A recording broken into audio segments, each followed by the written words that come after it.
I've never made carne asada before, and this man knows what he's doing. So I'm gonna hand it over to him. Okay, well, with that being said, just another crazy day over at the Pettit House, but that doesn't mean that the food's gonna be compromised because of that. So we're gonna do Carne Asada Tacos today with the spicy chimichurri. I'm just gonna be making off the marinade for the carne. This is what's going on in front of the camera. This is what's going on behind the camera. Cool. So I'm not gonna measure all of this out. I will make a recipe guide for you guys that are trying to make this at home, but I'm just gonna eyeball everything, honestly. Kristen doesn't believe in measuring. I mean, I measure, baking, it's a lot more important to measure things, because like that'll mess everything up, but as far as this goes, I mean, it's food. That is 1, 2, 3 heads of stuff. And if I had to guess, it's about 1.5 cups once it's all minced down. I've never made carne asada, though I love carne asada. When we used to live in St. John's, there was a Mexican food restaurant up there. A very popular Mexican food restaurant around here called Filiberto's, and they make a carne asada fries, like a super fry. It's so good, it's so tasty.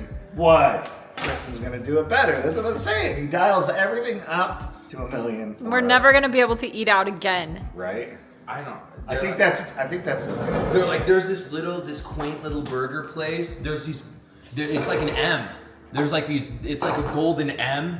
They make the best burger I've ever had. Like come on. We don't even like McDonald's. So it's gonna be equal parts orange juice to soy sauce.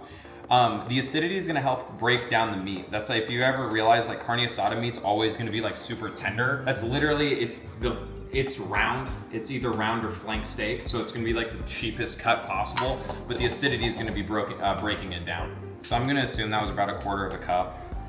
It was exactly that much juice.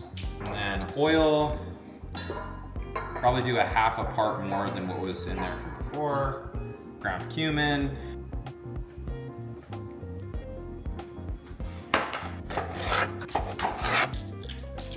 How much garlic did you just throw in there? 4 cloves minced. Gotcha. Here comes the lime juice. So you said you're gonna let it sit for 4 hours in the marinade? 4 hours minimum. The longer you can leave it, the better. We're just kind of doing this in a rush, so ours is gonna sit for about 4 or 4.5 hours. But when it comes off, all of this is gonna be really nicely incorporated into this meat.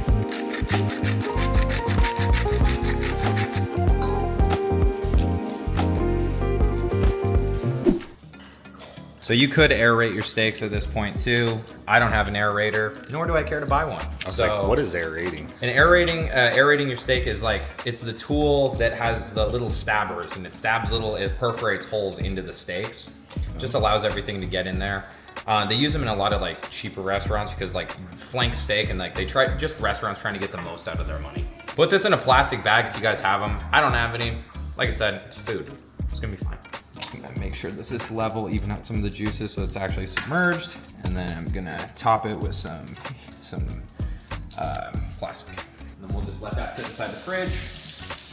Also, big misconception. Don't pull your marinated stuff out and put it straight on the grill. Still, keep it in the bag, pull it out a couple hours before, let it come up to room temp. Your sear is just gonna be perfect. Now we're only using the red peppers from this, so we're gonna be separating it and putting them back in the jar. The challenge. Ooh, might need a drink. I'm gonna get cracking on the pico. Let's get started. Awesome. So like Kraz explained earlier, we're gonna be doing a chimichurri. It just occurred to us right now that maybe not everyone at home knows what that is. So chimichurri, it's gonna be kind of like a pesto, except for it's gonna be more of a slaw consistency. I'm gonna make it a little bit spicy, but its base is going to be olive oil with a bit of vinegar. Kind of like a thick sauce that you can put on it, but I assure you it's gonna be super, super tasty. The base of that is going to be parsley. So I picked out this beautiful Italian parsley. It's going to be 1 part or 2 parts for every 1 part cilantro. So we're gonna go ahead and do probably 4 cups to 2 cups cilantro. And then we also went ahead and ran to the local Sprouts and were able to find fresh oregano. So that's gonna make a world of difference when it comes to this as well. Dried oregano, it's not really gonna do the same thing. It's gonna kind of stick out in there. That's it, and let's get it started.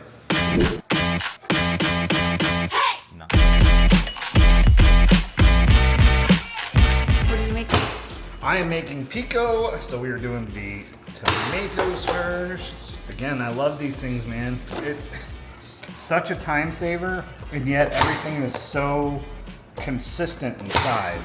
I love it. Do you feel like that's the cheating way? Honestly, it does the job. I feel like a lot of people are gonna hate on stuff like that, but I feel like it's your kitchen. You cook the way you want to. Like that's like people saying that like they don't like when people use numbing cream for tattoos because they're like, you didn't have the pain of it, you didn't earn it. And I'm like, who cares?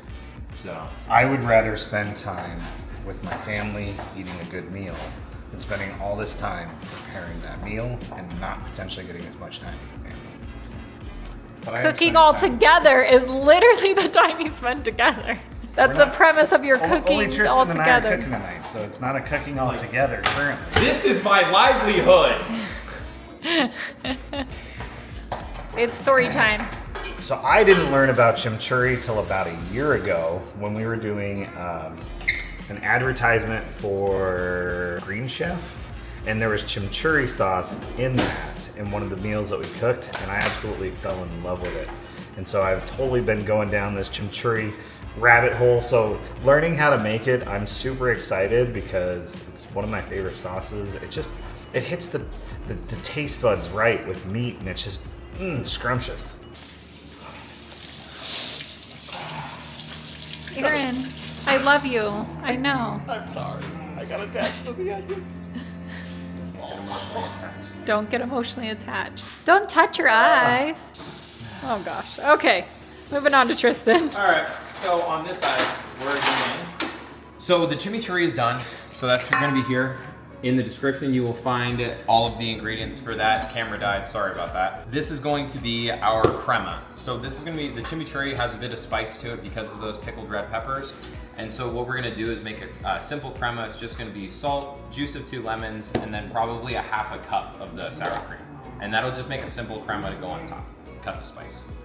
This is the best topping ever. Better than like sour cream and whatever else. Finger directly in the bowl is wild. I just washed my hands if that helps. It is your house. It's fine. It's really good. Really good. Thumbs up. All right, what are you making, Tristan? I'm just doing pineapple pieces now. I was gonna honey glaze them, but I'm not going to anymore. Wait, I why? think it's gonna overdo the flavor. Like, I think it's gonna be too many flavors on top of each other. I think it's time to tell the vlog. Tell them what? Now Tristan said to pull the meat out. Yeah, he forgot to pull the meat out. So it hasn't been resting on the counter as long as he would like you to think. Why has he gotta call you out like that? He's like, I asked him explicitly not to. I was like, just let him not know. I will say, be better than me, guys. To counteract that, I have everything on medium heat right now. We're gonna throw those down. As soon as we throw those down, we're gonna crank the heat up by like 20%. Just because the internal temp or the temp of the actual surface is gonna drop significantly from throwing the cold meat on top of it. did you want to do the other? 3 minutes. Timer starts now. Now what are you gonna do for 3 minutes?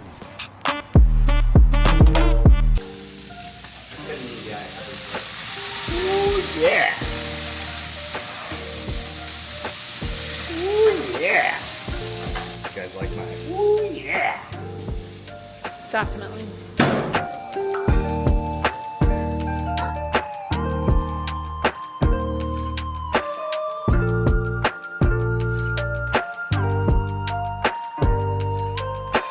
All right, it is taco time.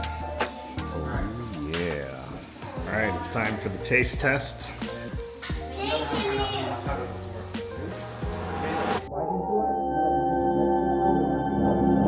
Pineapple one goes hard. Pineapple one goes crazy. Oh my. I know Tristan hates 10 out of 10s, so I'm going to give him an 11 out of 10 because this is amazing.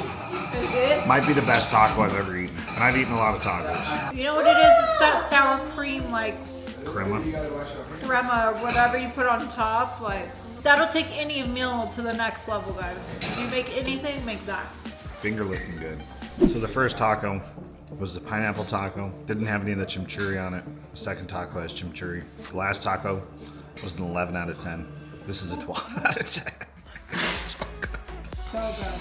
I agree with Crystal. I'm gonna need like 10 more of these. Logan trying one with the pineapple. How is it? Really good.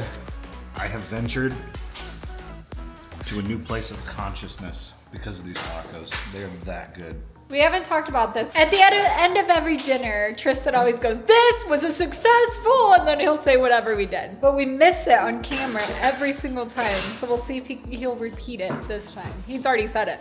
Do it. Go ahead. I can't. It's We not have to genuine. get it one time. I know, but one of these times, someone will be paying attention when it matters. But until that moment, it's got to be genuine. Or I'm just gonna sit with it's the just camera not- on you at the end of it's every just not the dinner same. now. It's already happened tonight, so it's gonna be a lot of footage for them to go over. All right, guys. We don't have to get the fake one, guys. We get the real Maybe one. next time. Yeah, maybe next time. Hey, one of these days they'll be paying attention.